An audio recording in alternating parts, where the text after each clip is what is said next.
여러분, 현금만 무려 1조 원이 넘는 자산가 가문에서 12년 동안 일했던 베이비시터가 직접 목격한 정말 충격적이고 기묘한 장면들을 오늘 모두 공개하려 합니다. 그 거대한 저택의 일상은 우리가 흔히 상상하는 화려함과는 정반대로 매일 새벽 6시 정각에 온 가족이 모여 정숙하게 아침 식사를 하는 것으로 시작되었습니다. 재벌가의 사람들은 아주 비싼 정품 명품 옷을 입기는 하지만 그 옷이 낡아해질 때까지 소중히 아껴 입는 검소함이 몸에 배어 있었습니다. 베이비시터는 12년의 세월 동안 그 집안의 어른들이 거실 소파에 무기력하게 누워있는 모습을 단 한 번도 본 적이 없다고 회상했습니다. 더욱 놀라운 점은 아이 교육 방식이었는데 부모는 아이에게 절대로 안 돼 라는 부정적인 말을 하지 않고 대신 해결책을 묻는 질문을 던졌습니다. 안 돼 라고 선을 긋는 대신 그럼 너는 이 상황에서 어떻게 할 거니? 라고 물으며 아이가 스스로 답을 찾아내도록 유도하는 것이 그들의 방식입니다. 오늘 저는 16년차 승무원과 12년차 재벌가 베이비시터 그리고 500억 자산가들의 집사가 직접 목격한 상위 0.1% 부자들의 은밀한 습관을 분석했습니다. 첫 번째 이야기는 항공기 퍼스트 클래스에서 시작되는데 1등석을 타는 승객들은 절대로 승무원에게 입국 서류를 작성하기 위한 펜을 빌려달라고 요청하지 않습니다.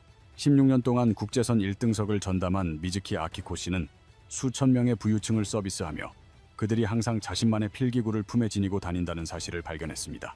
이코노미석에서는 서류 작성 시간이 되면 펜을 빌려달라는 요청으로 소란스럽지만 퍼스트 클래스 승객들은 정적 속에서 각자의 펜을 꺼내 조용히 서류를 작성합니다.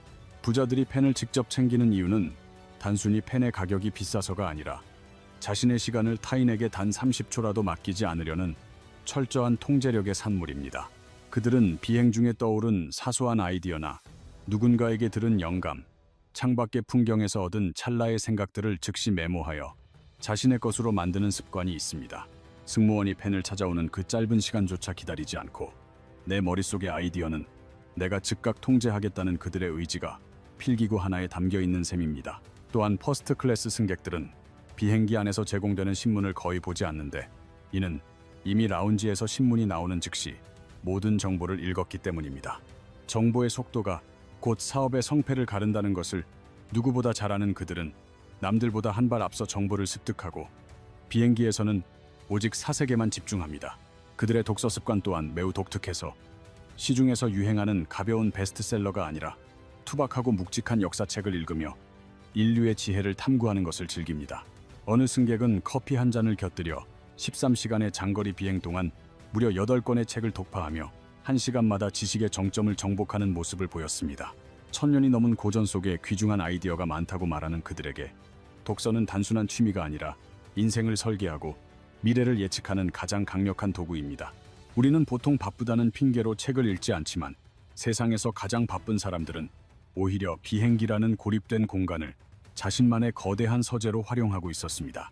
결국 부자와 일반인의 차이는 시간을 빈틈없이 관리되어야 할 자원으로 보느냐 아니면 그냥 흘러가는 대로 방치하느냐의 태도 차이에서 극명하게 갈리게 됩니다. 무려 12년 동안이나 현금 1조 원이 집안 곳곳에 굴러다니는 저택에서 근무했던 베이비시터가 목격한 재벌가의 일상은 우리의 상상을 완전히 초월합니다.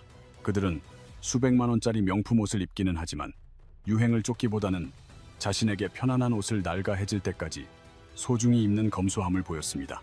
저택 안의 운전기사와 가사 도우미 등 수많은 직원이 상주함에도 불구하고 그들은 외부인 앞에서 절대로 흐트러진 모습을 보이지 않고 단정함을 유지합니다. 소파에 누워 텔레비전을 보거나 잠옷 차림으로 거실을 돌아다니는 일은 그들에게 상상할 수 없는 일이며 집에서도 늘 반듯한 자세를 유지했습니다. 이러한 철저한 태도는 단순히 남의 시선을 의식해서가 아니라 자기 자신을 통제하는 습관이 이미 삶의 일부로 깊이 배어있기 때문에 가능합니다. 세 번째 규칙은 새벽 5시 기상과 6시 온 가족 아침 식사로 이는 단 하루도 거르지 않고 매일 반복되는 그들 가문의 엄격한 철칙입니다. 일하는 아버지뿐만 아니라 어린아이를 포함한 가족 전원이 새벽같이 일어나 함께 식사를 하며 하루의 시작을 규칙적으로 공유하는 특별한 전통이 있습니다. 베이비시터가 처음 출근했을 때 새벽 6시에 정확히 아기를 데리고 나오라는 지시는 당황스러웠지만 그것이 그 가문을 지탱하는 교육의 핵심이었습니다. 재벌가에서 아이는 단순히 사랑받는 존재를 넘어 언젠가 거대한 기업을 이끌어갈 후계자로서 어릴 때부터 매우 엄격한 경영자 훈련을 받으며 성장하게 됩니다. 그들은 아이에게 안 돼라는 부정적인 금지어를 절대 사용하지 않는데, 이는 아이의 사고력을 멈추게 하고 스스로 해결할 방법을 차단하기 때문입니다. 대신 그럼 너는 어떻게 할 거니? 혹은 어떤 선택을 할 거니? 라고 질문하며 아이 스스로 최선의 해결책을 결정하도록 항상 선택권을 부여합니다. 일반적인 가정의 부모들이 흔히 사용하는 하지마 혹은 그만해라는 강압적인 말 대신 질문을 던져 아이의 뇌를 끊임없이 작동시키는 것입니다. 부자들은 아이에게 정답을 미리 알려주지 않고 질문을 통해 스스로 답을 찾는 과정을 훈련시키며 주도적인 사고방식을 가진 성인으로 키워냅니다. 또 하나 놀라운 점은 부모가 아이에게 정중한 존댓말을 사용하는 것인데, 이는 존중받으며 자란 아이가 나중에 타인을 진심으로 존중한다는 믿음 때문입니다. 이러한 교육 방식이 무조건 정답은 아닐지라도 규칙적인 생활과 스스로 선택하게 만드는 질문법은 우리가 일상에서 충분히 적용해 볼 만한 가치가 있습니다. 아이를 한 명의 독립된 인격체로 존중하는 태도는 큰 돈이 없어도 부모의 결단만 있다면 당장 오늘부터 실천할 수 있는 가장 훌륭한 습관입니다. 세 번째 이야기는 진짜 부자들이 왜 소셜미디어에서 자신의 화려한 재력을 자랑하지 않는지에 대한 아주 현실적이고 냉정한 이유를 분석해 보겠습니다. 인스타그램에는 외제차와 명품백 사진이 넘쳐나지만 실제로 수천억 원의 자산을 가진 진짜 부자들 중 그렇게 행동하는 사람은 거의 존재하지 않는다는 사실입니다. 부자들이 재산을 드러내지 않는 가장 큰 이유는 국세청의 세무조사를 피하기 위함이며 자신의 자산이 노출되는 순간 범죄의 타겟이 된다는 점을 압니다. 두 번째 이유는 진짜 부유한 세계에 들어가면 자신보다 더 거대한 부자가 항상 존재한다는 사실을 깨닫고 자연스럽게 겸손해질 수밖에 없기 때문입니다. 네 번째 이야기는 부자들이 모두에게 착한 사람이 되기를 과감히 포기했다는 사실이며, 이는 성공을 위한 아주 냉정한 선택 중 하나입니다. 여러분은 일론 머스크에 대해 어떻게 생각하시는지 모르겠지만 그는 세상에서 가장 호불호가 극명하게 갈리는 사업가 중 한 명입니다. 심리학의 빅5 성격 검사 요소 중에는 타인과 조화를 이루고 갈등을 피하려는 성향을 나타내는 우호성이라는 개념이 존재합니다. 우호성이 높은 사람은 타인의 눈치를 많이 보고 협조적이지만, 반대로 우호성이 낮은 사람은 자신의 주장이 매우 강하고 남의 시선을 신경 쓰지 않습니다. 자수성가한 억만장자들을 분석한 결과에 따르면 그들은 일반인보다 우호성이 현저히 낮고 새로운 경험에 대한 개방성은 비정상적으로 높다는 패턴을 보입니다. 이는 남들이 비웃거나 반대하더라도 자신이 옳다고 믿는 새로운 가치에 미친 듯이 몰입하고 빠져드는 그들만의 독특한 성격적 특징을 잘 보여줍니다.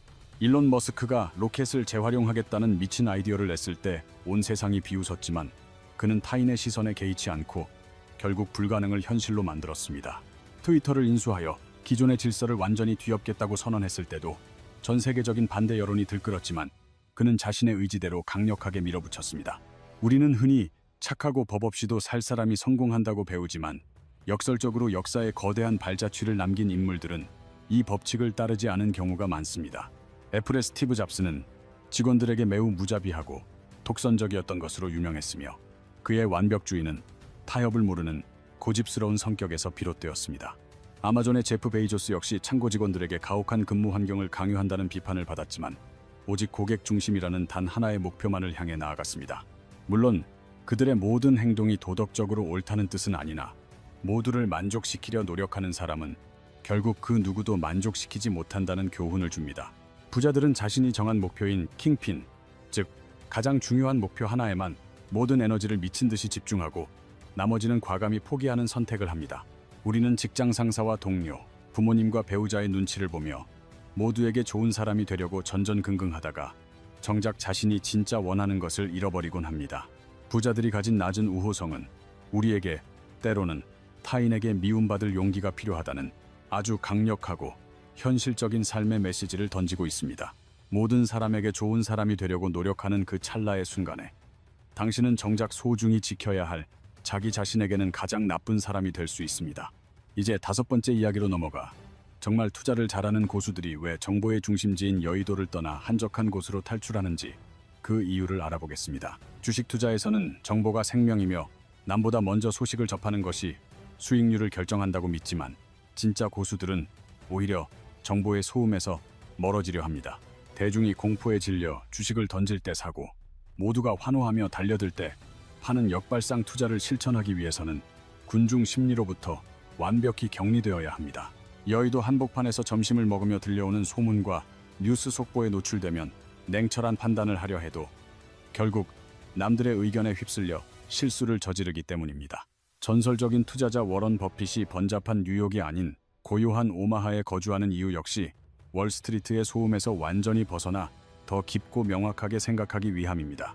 인생의 중요한 결정을 내릴 때 주변의 수많은 의견을 참고하는 것은 도움이 될 것 같지만 실제로는 판단력을 흐리게 하고 원칙을 흔들리게 만들 뿐입니다. 부자들의 6번째 비밀은 매우 현실적인 생리 조절인데 그들은 절대 배고프거나 피곤한 상태에서는 주식 앱을 켜지 않고 중요한 계약서에 사인하지도 않습니다.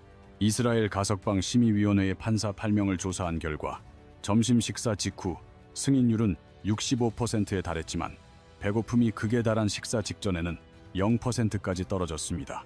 이 충격적인 결과는 법과 이성으로 훈련된 전문가조차 배고픔과 피로 같은 생리적 상태 앞에서는 판단력이 마비될 수 있다는 엄연한 사실을 증명합니다. 부자들은 자신의 의지력을 맹목적으로 믿지 않으며 감정이 격앙되거나 컨디션이 나쁠 때는 결정을 미루는 철저한 자기 객관화 능력을 갖추고 있습니다. 우리는 스스로 이성적이라 믿지만 실제로는 늦은 밤 충동 구매를 하거나 지옥철에서 화가 난 상태로 상사에게 후회할 문자를 보내는 나약한 존재임을 부자들은 압니다. 성공한 이들은 자신도 한계를 가진 인간임을 인정하고 오직 충분한 휴식과 영양 섭취가 이루어진 최상의 컨디션에서만 운명을 바꿀 중요한 결정을 내립니다. 7번째 이야기는 빗속의 차가운 바닥에서 고작 30원을 줍기 위해 몸을 숙인 수천억 원대 자산가 스노폭스 그룹 김승호 회장의 아주 유명한 일화입니다. 그는 비가 쏟아지는 뉴욕의 백화점 앞에서 남들이 가치 없다고 버린 1센트 동전 3개를 줍기 위해 기꺼이 비를 맞으며 땅바닥을 뒤지는 기묘한 모습을 보였습니다. 수천억 원을 가진 사람이 왜 고작 30원에 집착하느냐는 비웃음에 그는 작은 돈을 함부로 대하는 사람에게는 결코 큰 돈이 오지 않는다는 진리를 설파했습니다. 부자들은 돈을 단순히 숫자가 새겨진 종이 조각이 아닌 하나의 인격체로 대하며 아주 작은 동전 하나도 존중받아야 할 생명체처럼 귀하게 여기는 마음이 있습니다. 일반인들은 10원이나 50원 동전을 거스름돈으로 받기조차 귀찮아하며 버리거나 방치하지만 이러한 태도는 결국 큰 돈을 다룰 때도 그대로 나타나게 됩니다. 작은 돈을 우습게 여기는 습관은 스케일이 커지면 몇십만 원쯤이야 하는 충동적 지출로 이어지고 결국 불을 쌓고 유지하는 근간을 뿌리째 흔들어 버립니다. 또한 진짜 부자들은 남의 돈이나 공금, 회비 역시 내 돈처럼 지독하게 아끼는데 돈을 대하는 태도는 상황에 따라 변하지 않는 그 사람의 고유한 습관이기 때문입니다. 마지막 8번째 습관은 매일 해야 할 일을 적는 투두 리스트보다 절대 하지 말아야 할 일을 적는 투던트 리스트를 우선순위에 두는 것입니다. 인간의 에너지는 한정된 자원이기에 쓸데없는 회의나 맞지 않는 사람과의 만남 같은 소모적인 일을 먼저 쳐내지 않으면 진짜 중요한 일에 쏟을 힘이 남지 않습니다. 부자들은 참석하지 않을 모임과 신경 쓰지 않을 잡념들을 미리 정해두고 남은 시간과 에너지를 오직 폭발적인 성과를 낼 수 있는 핵심 업무에만 집중 투하합니다. 그들은 모든 일을 혼자 하려는 미련한 자존심을 버리고 자신이 못하거나 시간이 아까운 일은 전문가의 뇌를 빌리는 아웃소싱 마인드를 적극 활용합니다. 세금은 세무사에게, 법률은 변호사에게 맡기고 자신은 오직 수익을 창출하는 본질에만 집중하는 레버리지 원리야말로 부자들이 부를 기하급수적으로 늘리는 핵심입니다. 부자들은 단순히 운이 좋거나 특별한 기술을 타고난 것이 아니라 남들이 무심히 지나치는 사소한 일상을 대하는 독보적인 멘탈과 디테일의 힘으로 그 자리에 올랐습니다. 항상 자신만의 펜을 지니고 다니며 찰나의 영감을 즉시 기록하여 사고의 주도권을 잃지 않는 습관이야말로 그들이 세상을 지배하는 첫 번째 무기입니다. 새벽의 고요함을 깨우며 기상하여 가족과 함께 식사하고 매 순간 흐트러짐 없는 자세를 유지하는 그들의 절제력은 거대한 제국을 지탱하는 근간이 됩니다. 남들에게 부를 과시하며 허영심을 채우기보다 오히려 부자처럼 보이지 않으려 노력하며 조용히 자신의 내실을 다지는 것이 진짜 부자들의 생존 방식입니다. 모두에게 사랑받는 착한 사람이 되기를 과감히 거절하고 오직 자신이 정한 단 하나의 킹핀 목표에만 모든 에너지를 폭발적으로 집중합니다. 소란스러운 정보의 군중에서 스스로를 고립시키고 오직 차가운 데이터와 자신만의 철학에 의지하여 홀로 판단하는 고독한 결단력을 가졌습니다. 배고픔과 피로 같은 인간 본연의 생리적 한계를 겸허히 인정하고 감정에 휩쓸리지 않도록 최상의 컨디션에서만 운명을 바꿀 중요한 사인을 합니다. 땅바닥에 떨어진 30원짜리 동전 하나에서도 생명과 같은 인격을 발견하며 작은 돈을 존중하는 마음가짐으로 거대한 부의 흐름을 자신의 곁에 묶어둡니다. 해야 할 일의 목록을 빼곡히 채우기에 앞서 나의 에너지를 갉아먹는 하지 말아야 할 일들을 먼저 정리하여 시간의 순도를 극한으로 높입니다. 지금까지 우리가 살펴본 이 8가지의 기묘한 습관들은 놀랍게도 현재 당신의 수중에 단 한 푼의 돈이 없어도 오늘 당장 시작할 수 있는 것들입니다. 하지만 대다수의 사람들은 이 진리를 아는 것에만 그칠 뿐 실제로 자신의 삶에 적용하여 행동으로 옮기는 실천의 단계에서 좌절하고 맙니다. 부자가 되는 길에서 가장 큰 장애물은 정보의 부족이 아니라 머리로 아는 것과 몸으로 행하는 것 사이에 존재하는 거대하고 깊은 간극입니다. 오늘 이 영상을 끝까지 시청하셨다면 복잡하게 생각하지 말고 지금 이 순간 당신의 가슴을 가장 뜨겁게 울린 단 하나의 습관만이라도 즉시 골라보십시오. 오늘 당장 시작한 그 작은 변화 하나가 하루하루 쌓여 1년이라는 시간이 흐르면 당신의 삶에는 무려 365번의 거대한 변화의 물결이 일어날 것입니다. 그 작은 파동들이 모여 거대한 해일이 될 때 여러분의 평범했던 인생은 상위 0.1% 부자들의 삶과 서서히 닮아가며 마침내 완전히 뒤바뀌게 될 것입니다. 여러분이 오늘 선택한 그 작은 실천이 미래의 거대한 경제적 자유라는 결실로 돌아오기를 진심으로 응원하며 저의 이야기를 마무리하겠습니다. 오늘 전해드린 상위 0.1% 부자들의 비밀스러운 통찰이 여러분의 성장에 조금이라도 유익하셨다면 구독과 좋아요로 이 여정에 동참해 주시길 부탁드립니다. 여러분은 오늘 배운 8가지 습관 중 어떤 것을 가장 먼저 당신의 일상에 적용해보고 싶으신지 아래 댓글을 통해 자유롭게 나누어 주십시오. 여러분의 소중한 의견은 다음 영상을 제작하는 데 큰 영감이 되며 더 깊이 있고 흥미로운 부자들의 이야기로 다시 찾아올 것을 약속드립니다. 지금까지 여러분의 삶을 진심으로 응원하는 제작자였습니다. 오늘도 어제보다 더 부유하고 지혜로운 하루를 보내시길 바랍니다.